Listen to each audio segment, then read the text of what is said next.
Hello दोस्तों, स्वागत है आप सभी का आपके अपने एजुकेशनल चैनल लेसन गुरुकुल पर। दोस्तों, हम लोग आज चर्चा करने वाले हैं, चूंकि कल दिनांक 15/6/2023 से आप सभी शिक्षक अभ्यर्थियों का बीपीएससी शिक्षक भर्ती परीक्षा हेतु फॉर्म अप्लाई होने वाले हैं, अर्थात आवेदन होने वाले हैं। तो आप सभी का घबराहट बढ़ गई होगी, क्योंकि बहुत लोगों को डॉक्यूमेंट्स को लेकर के बहुत ज्यादा चिंता सता रहा है और सभी तैयारी छोड़ करके जो है डॉक्यूमेंट्स के पीछे भाग रहे हैं। तो दोस्तों, क्या आपको पता है कि एप्लीकेशन के लिए अर्थात बीपीएससी शिक्षक भर्ती परीक्षा हेतु जो आवेदन होने वाला है उसके लिए क्या क्या डॉक्यूमेंट्स आपको आवश्यक है? क्योंकि बहुत सारे चैनलों के माध्यम से आपको बरगलाने का, गुमराह करने का प्रयास किया जा रहा है, क्योंकि उनके पास जानकारी कम है। दोस्तों, आप सभी के पास नोटिफिकेशन जो है पहुंच गया होगा। नोटिफिकेशन में आप सभी पढ़ चुके होंगे और आप यदि गहराई से पढ़े होंगे तो आप सभी को पता होगा कि आवेदन के समय जो है कौन कौन सा डॉक्यूमेंट्स जरूरी है। आपका जो डॉक्यूमेंट्स बताया जा रहा है वो डॉक्यूमेंट जो है आपका डॉक्यूमेंटेशन के टाइम पर आवश्यक है। आवेदन के समय जो है वो सभी डॉक्यूमेंट्स आपको आवश्यक नहीं है। तो कौन कौन से आवेदन आपको होने चाहिए और कौन कौन से नहीं होने के बाद भी आप आवेदन कर पाएंगे, आइए इस वीडियो में हम लोग जानते हैं, ताकि आप बेफिक्र होकर के जो है वो तैयारी करें और 1 महीना भरपूर टाइम है, आप जो है आवेदन आराम से कर सकें। क्योंकि एक बार गलती हो जाने के बाद आपको उसका बहुत बड़ा परिणाम जो है भुगतने पड़ेंगे, इसलिए आप आराम से ही पूरे समझ बूझ करके तैयारी आपका आवेदन करेंगे। तो आइए जानते हैं। दोस्तों, हमने लिखा है बिना मूल प्रमाण पत्र के भी करेंगे आवेदन, घबराए नहीं, आराम से करें तैयारी।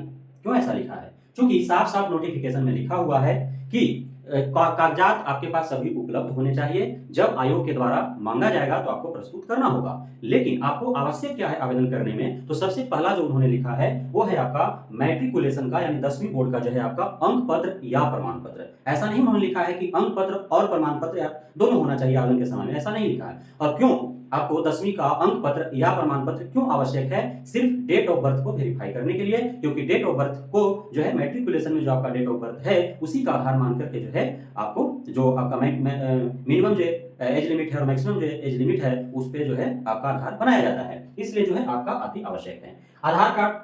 आधार कार्ड आपको अपलोड करने हैं, आधार नंबर देने हैं, आधार कार्ड भी अपलोड करने हैं। तो आधार कार्ड के बारे में भी आपको बहुत सारे जो है दुविधाएं होंगे, है ना? उसमें भी नोटिफिकेशन में लिखा हुआ है कि जो आधार कार्ड नहीं देंगे उनके लिए जो है 200 रुपये अलग से चार्ज लगेंगे। जब वहां सेंटर पर आप एग्जाम देने जाएंगे तो आपका जो है बायोमेट्रिक जब होगा तो, है ना? आधार कार्ड सभी के पास है, ऐसा 99%, 1% ऐसे होंगे जिनके पास आधार कार्ड नहीं होगा। आधार कार्ड आपका चाहे जहां का भी हो आपको अपलोड करने हैं। चूंकि आपका अस्थायी निवास प्रमाण पत्र जो है वही आपका बिहार में अस्थायित्व, अर्थात बिहार के आप निवासी हैं, इसका प्रमाण के रूप में आपका अस्थायी निवास प्रमाण पत्र को ही माना जाएगा। आप यदि निवास प्रमाण पत्र यदि आपका बिहार का है और आधार कार्ड दिल्ली का है तो कोई फर्क नहीं पड़ेगा, आपका आवेदन रद्द नहीं होंगे। यदि आप सुधरवा सकने में सक्षम हैं तो सुधरवा सकते हैं, और नहीं भी सुधरवाए हैं तो चिंता करने की विषय नहीं है। चूंकि मुख्य रूप से जो है अस्थायी निवास प्रमाण पत्र को जो है यहाँ पे अस्थायित्व के लिए आधार बनाया गया है। तो खासकर महिलाओं के लिए जो है एक बहुत बड़ी सूचना है। महिला, चूंकि बिहार के बहुत सारे महिलाएं हैं जिनका विवाह जो है दूसरे राज्यों में हुआ है, लेकिन यहाँ से वो फॉर्म आवेदन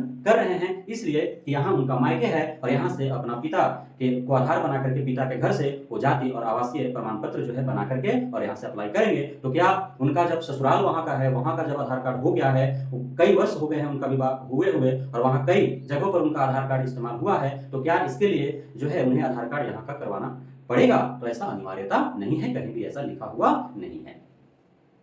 तो अस्थायी आधार कार्ड आपको जरूरत है, अस्थायी निवास प्रमाण पत्र आपकी आवश्यकता है, जाति प्रमाण पत्र वैसे लोगों को आवश्यक है जो छूट का लाभ लेना चाहते हैं, है ना?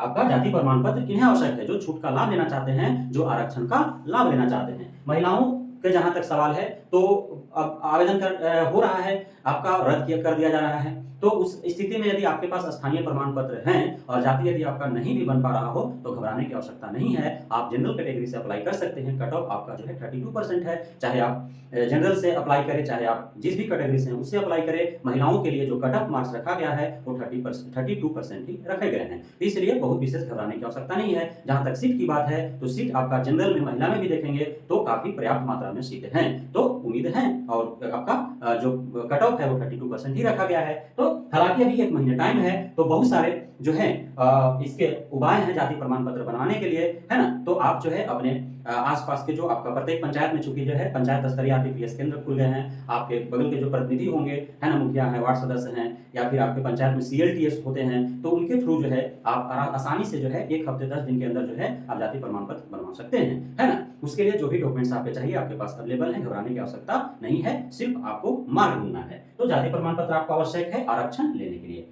ऐसा नहीं है कि जाति प्रमाण पत्र नहीं होने की स्थिति में आप आवेदन ही नहीं कर पाएंगे, ऐसा नहीं है, आवेदन आप कर पाएंगे। ओबीसी, एनसीएल एवं ईडब्ल्यूएस। ओबीसी एनसीएल किन्हें चाहिए? ओबीसी एनसीएल जो आपका ओबीसी के अंतर्गत आते हैं, है ना, उन्हें जो है ओबीसी एनसीएल की आवश्यकता है।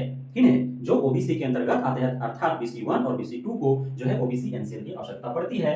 तो ये आपको बनवाना है। पहले आपको जाति अवश्य आए, उसके बाद जो है उसके आधार पर जो है ओबीसी एनसीएल जो है आवेदन होता है और आपका बन के आ जाता है। यदि ऑनलाइन आवेदन करके आप छोड़ दे रहे हैं, काफी समय लग रहा है, तो आवेदन करने के बाद आप उसका रिसीविंग निकाल लीजिए और आप अपने अंचल जो अंचलाधिकारी हैं, जो भी आप जहां भी आपका अंचल है वहां जाइए, हैंड टू हैंड जो है आप बनवा करके आ सकते हैं 3-4 दिनों के अंदर, है ना। ईडब्ल्यूएस जो आपका जनरल कैटेगरी में आते हैं और जो आर्थिक रूप से कमजोर लोग हैं, तो उन्हें उनके लिए जो है ईडब्ल्यूएस की आवश्यकता है। ईडब्ल्यूएस के आधार पर उन्हें 10% का छूट जो है दिए जाने का प्रावधान किया गया है। तो ईडब्ल्यूएस के लिए भी जो उन्हें आय प्रमाण पत्र बनाने की आवश्यकता है, तो वे पहले आय प्रमाण पत्र बनवाएंगे, निवास प्रमाण पत्र बनाएंगे, उसके बाद जो है ईडब्ल्यूएस के लिए वो आवेदन करेंगे। और ईडब्ल्यूएस भी वे आसानी से जो है बनवा सकते हैं। वो ऑनलाइन आवेदन कर दें, उसका रिसीविंग निकाल लें और अपना ब्लॉक में जाएं और ब्लॉक से जो है वो संपर्क करके, है ना, वो कर्मचारी से और अंचलाधिकारी से, और उसके बाद जो है वो बनवा सकते हैं। सीटेट का अंक पत्र और प्रमाण पत्र का जहां सवाल है, तो जिनके पास प्रमाण पत्र सीटेट का नहीं है उन्हें कोई चिंता करने की आवश्यकता नहीं है। वे जो है सीटेट के अंक पत्र के आधार पर ही वे आवेदन करेंगे। अंक पत्र ही सिर्फ अपलोड कर देंगे और अंक पत्र में जो नंबर होगा वो नंबर दे देंगे, है ना, वो उसे कोई इशू नहीं है। प्रमाण पत्र नहीं है, सर्टिफिकेट नहीं है, तो कोई दिक्कत नहीं है, घबराने की बात नहीं है।